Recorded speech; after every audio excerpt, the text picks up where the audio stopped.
Hello, everyone, and welcome back to my channel. Welcome back to my Foundation Galactic Frontier content. So today, folks, I am going to talk about a video that's probably going to ruffle a few feathers, but it is the #1 tip for new players if you want to be relevant in this game, especially if you're somebody who can't spend hundreds and thousands of dollars. I'm going to go over the #1 thing you need to do to make yourself to the place where you can be relevant on a new server, at least for the first month or so. And then at that point, you're going to get to a place where the spenders are just going to, overpower everything. But for you, if you want to know the #1 tip that you can do to make yourself relevant on this game for the first month at least, then watch this video. So thank you for watching my content. I really appreciate the love and support you guys have shown me. Please subscribe and then hit that like button so that we can push it out to a greater audience. Tick that bell so that you can be notified when I make future content in the future so you don't miss anything I'm dropping, because you guys are saying you're loving it. So let's do this together. Let's grow this account and let's reach a bigger audience so that we can bring more people into the game and help support the developers of this game. So now I'm going to get into the weeds, and I'm going to talk to you guys about the single most important thing you can do as a new player on a new server to gain yourself an advantage and get ahead of the power curve and make yourself relevant for at least the first month of a server. If you're going to be a free-to-play player, you absolutely have to do this if you want to be relevant at all. If you're going to be a light spender, which, I don't really know what you would consider a light spender, but for me, I would consider light spender somewhere around $20 to $100 a month being spent in the game. At that level, I would consider you a light spender. This is also very relevant to you as well. If you're somebody who spends over $100 a month in the game, you're probably going to be powerful enough at some point that you don't have to really worry about this in the long run, because you're going to be supplementing your power with the money you've spent on your account. But for the rest of us that are free to play and light spenders, this is the absolute key thing you need to do. Now, what is that thing that I'm speaking of, that I'm basically dangling like a carrot on a stick in front of you? It is rushing your core.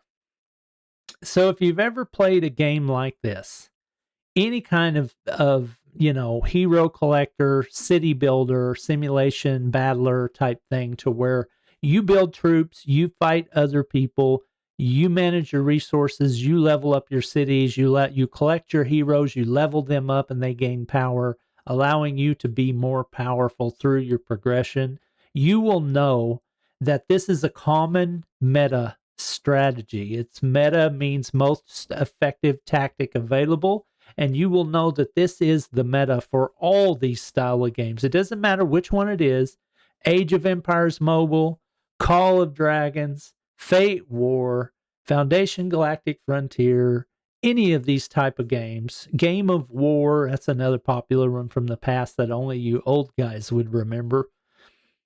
The #1 most effective strategy is to rush your core, rush your town center, rush your village center, rush your castle, whatever it is that is the central mechanic around which all other upgrades depend. That is the key. You need to rush your core. Now, what do I mean by that? Well, by rushing your central building that all other upgrades rely on, what you're doing is, at the expense of everything else, you're putting all your available resources into keeping this right here leveling up.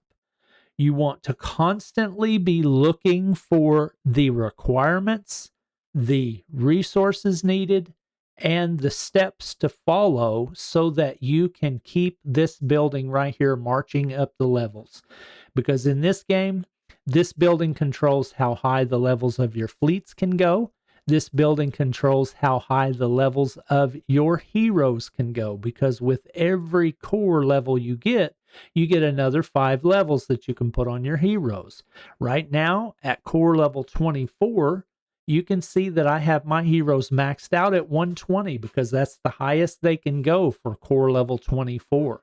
This gives you the ability to level them up. So I'm sitting here at 120 with all of my main fleet heroes, anxiously awaiting the upgrade to level 25 now, because that is going to give me 5 more levels that I can put on those heroes, which will greatly enhance their power and will enhance my fleet strength.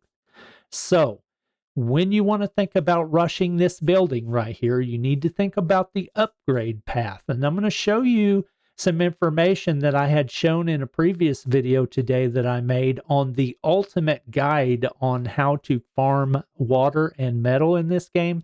That was a real banger. If you haven't seen that, be sure to check my playlist for that video, because that video was amazing and it will give you all the tips and tricks necessary that partner with this strategy to help you get these resources you need to be able to do this. Because to rush this building right here, you're going to need millions, millions of water and metal. So watch that video and it will help you understand how you can be relevant and do that. But to know the upgrade path, let's look at this document that I have. One of our officers, Dale, he has pinned this in our guild Discord. If you're a guild member of mine in the BRB Coffee Guild, the greatest guild on server number 1026, be sure to go to the Discord in our tips and tricks section and see the pinned comments where Dale posted that. If you're the original author of this document, I do not know where he got this, so I'm not honestly sure of who the original author of this was, but if you are the one that made this, reach out to me and let me know so that I can give you a shout out in my future videos if I use this content, so that I can get credit where credit's due for all this information that was gathered, because it was really awesome. So with that said, let's look at the requirements to upgrade this building. If you look at the building itself and you click on the upgrade button, you'll see down here the cost for me to go to the next level from 24 to 25. You can see the benefits it gives me. It gives me another level on each one of my flagships that I can possibly go up to. It gives me 5 more levels on my heroes. And at this time, it shows that it could possibly give you another fleet, but I don't know if that's a thing or not, because as far as I know, there's only 3 fleets in the game available. Maybe at the highest level, you get another one or something. I don't know, but maybe that's for something down the road, I hope. Then you look at this section in the middle and it shows you the cost. You can see that I need 22.3 million metal, 22.3 million water, and luckily I have a couple of other upgrades that I'm needing to do first before I get to the point that I can actually set this upgrade. So that's going to give me a little bit of time to actually collect these resources through trade missions, which is part of that ultimate guide I was telling you about earlier on how to get metal and water. I have a 24 main cannon and a 24 beam shipyard that I need to complete first. It'll show you the requirements that are necessary. It'll give you a button to go to that area if you need to. You can see that I currently have a level 23 main cannon going up to 24 right now. I've got 3 days and 6 hours left on that. I'm actively working on throwing speed ups at this thing to bring it down, because this is the one that's kind of hindering me right now being able to progress. But I will not be able to take this core up to 25 until I finish this, okay? And also, when I look at the other requirement, I have a level 22 beam shipyard. I'm going up to 23 right now. I've got another day and 3 hours on that. Then I'll have to set a second upgrade to go up to 24. When I get this one to 24 and this one to 24, then I can go set the upgrade on my level 25 energy core. I'll have the requirements met, and I need to gather the resources, and then boom, I'm clicking. The first thing I'm doing is leveling this up. I'm not going to get sidetracked on anything else. I'm not going to worry about my engine at this point. I'm not going to worry about my resource buildings. I'm not going to worry about any of this other stuff.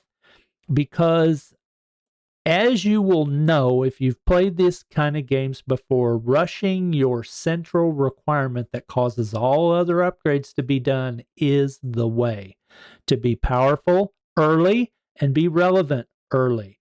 All of this stuff can come later because through game mechanics, you will get ways to get these resources. You're not really going to get a whole awful lot of these resources from these buildings every single day to make it worth putting all your time and investment in leveling them up right now. Later on, through advances in technology and leveling up these buildings, they can become substantial, yes, but right now, they're not the place you want to focus. Right now, you want to focus on your core because that is the way to be relevant. That is the way to be powerful early.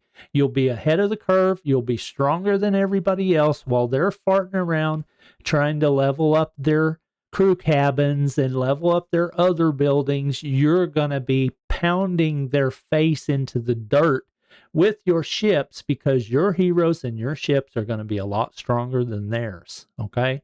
So now let's look at that requirements list so we can kind of get an idea what's required to take this dude up as far as possible. So I wanted to look at this list with you so you can kind of get an idea on what's involved in rushing your core, because as you rush your core, you're going to have to do other little side requirements that you'll have to complete before you can go up to the next level of core each time. So like for building core level number 2, you need to have your engine to level 1. So you need to place an engine, and that's about it. It's really light on resources for way on into the progression. So resources are not really going to be a problem for the first, I don't know, weekish of the game, because if you're playing these games and you're somebody that knows the drill, you know how to find different areas in the game to get the things that you need. There's always certain mechanics or certain types of enemies that drop certain things that you'll need to farm on a daily basis. You know, like I always say, energy, energy, energy, use that AP, AP, AP, AP. You got to do that every day. You got to do those trade routes every day, and you'll be getting all the resources you need. So that's never really going to be a problem up until about a week and a half to a weekish in the game, depending on how fast you're going. Then you'll start to get to the point where things start to kind of slog down, where you need millions and millions of resources up until you get to the point where you're at the last levels, and it's just like, oh my God. You'll have to prepare for that for a couple weeks in advance. But anyway, to get to level 2, you got to do your engine. 3 and 4, there's no requirements necessary. You just go ahead and pop it as soon as you get the resources to do it. Then starting at level 5 of your core, that's where your most important requirements usually always come in. There's usually always a cannon requirement that causes you to have to level your cannon up before you can do your core. So just get ready for that, because that continues on the same pattern all the way to 30. And 30, by the way, is the maximum level that you can get your core up to that we know about at this time, until the developers decide maybe somewhere down the road to add in some more levels, which is quite possible. They could always expand the content at any time. So that's something we're going to keep our eye open for. The servers on Android have been open for over a year now. The servers on iOS, where I am playing, the iPhone operating system type of servers where you can play with iPhone, iPad, and then you can also play with your PC client, have only been open for about 3 weeks now, is I think when it released. Now, the PC version of the client will allow you to play on either type of server. It doesn't matter. Well, if you play on PC, you can play on Android or iOS or whatever, because it's all the same on the PC client. So just keep that in mind. But whenever you start to upgrade this core, you're going to see that the main cannon is always going to be a thing. And then you start to rotate between other requirements that kind of force you to keep certain things going as far as the leveling process. On the first 2 here, you need crew cabins.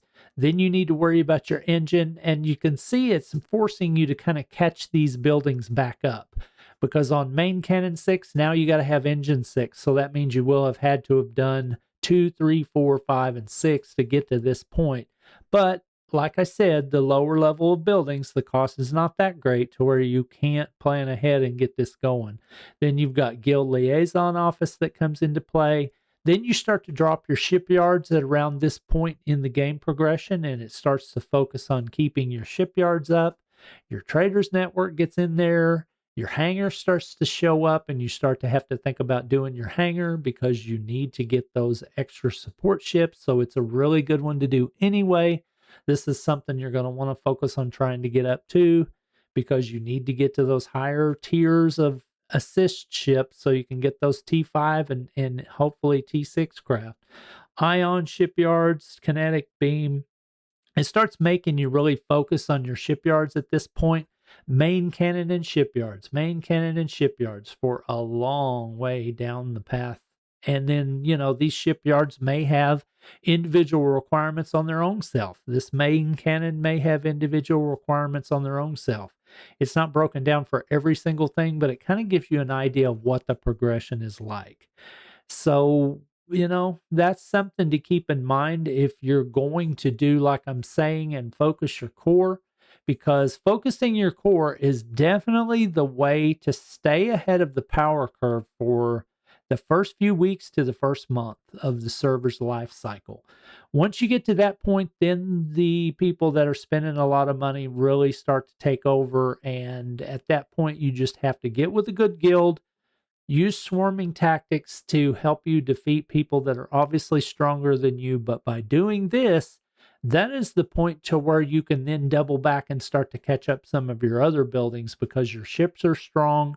You can utilize them for quite a while in gameplay, and you don't feel so weak in comparison to people that didn't rush their core. I'm telling you, rush the core is the way.